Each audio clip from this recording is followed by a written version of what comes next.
določala samozadostnost in to bo zelo kmalu. Živali delujejo hmeljski gnoj, skratka tudi ekonomski vidiki so pokriti, socialni pa itak, druženje, prenos znanja, skratka, zgodbe se pletajo, pesmi, pojejo se, skratka, vsak dobi nekaj tega, skupaj benefita. Skratka, bolezen, ko smo mi začeli zavedati, ne bom rekla, da je bolezen sramota, ampak bolezen je ekološka motnja.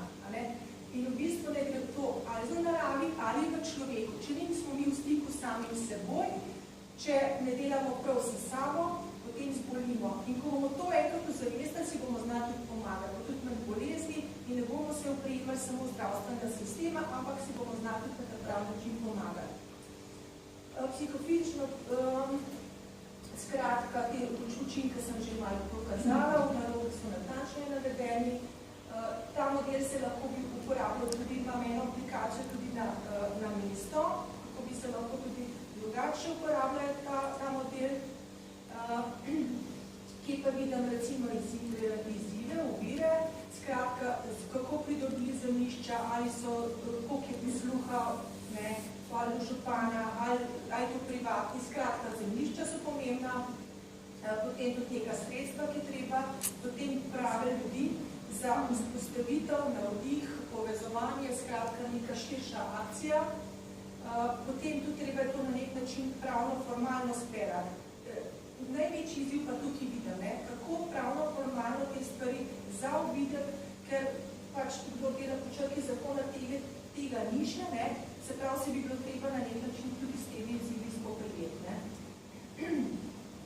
Skratka, krožki, to se mi zdi ena najboljših stvari, najboljših idej, skozi krožke, skozi to inicijativo se zadeve res premikajo na pravi način in konkretno v bazi, tam, ko so dejansko potrebe nastajajo.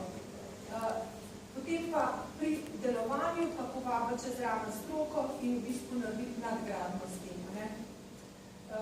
Potem se lahko tudi bilo večjih izzivov, polno je propadnih mlinov, objektov, mene skrbi arhitekturna dediščina in s pravimi strokovnjaki pristopati vsak kraj na kakšne objekte, ki jih je nujno zaščititi.